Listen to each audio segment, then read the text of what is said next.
તો સુરતમાં મુસાફરોની ગતિવિધિ પર ડ્રોનથી નજર રાખવામાં આવી રહી છે અને ભીડ પર નજર રાખવા સૌ પ્રથમવાર ડ્રોનનો ઉપયોગ થઈ રહ્યો છે। ઉધના રેલવે સ્ટેશન પર તંત્રની ડ્રોનથી નજર। પરીક્ષા પૂર્ણ થયા બાદ સ્કૂલોમાં વેકેશનનો પ્રારંભ થઈ ચૂક્યો છે, ત્યારે યુપી, બિહાર, ઝારખંડ તરફ જતી ટ્રેનોમાં ભારે ભીડ છે। આઝમ અમારી સાથે જોડાઈ ગયા છે।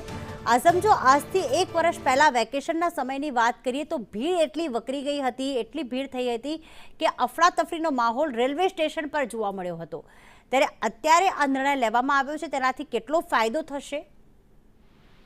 પ્રીતિ, ખરેખર જોવા જાય તમારી વાત બરાબર છે। સુરતની સ્કૂલોમાં વેકેશનનો આરંભ થતા જ ઉત્તર પ્રદેશ, બિહાર, ઝારખંડ અને પૂર્વાંચલ તરફની ટ્રેનમાં ભારે ભીડ જોવા મળતી હોય છે અને ખાસ કરીને વેકેશનના અંદર આ બાબતે ધ્યાન રાખવું જ પડતું હોય છે। પશ્ચિમ રેલવેના મુંબઈ ડિવિઝન દ્વારા રવિવારે ઉધના રેલવે સ્ટેશનને મુસાફરોની ગતિવિધિ પર નજર રાખવા પ્રથમવાર ડ્રોનની મદદ લેવામાં આવી હતી। ટિકિટ બારીથી માંડીને વેઇટિંગ એરિયા, સ્ટેશનના એન્ટ્રી પોઈન્ટ તથા પ્લેટફોર્મની આસપાસ એકત્ર થયેલા મુસાફરો પર નજર રાખવામાં આવી હતી અને ડ્રોનના દ્વારા જરૂરી સૂચના આપવામાં આવી રહી હતી। આ લાઈવ દ્રશ્ય જોઈને ઉધના દાનાપુરની ટ્રેન એક્સ્ટ્રા દોડાવવાની પણ જાહેરાત કરવામાં આવી છે। જી, આભાર તમામ વિગતો માટે।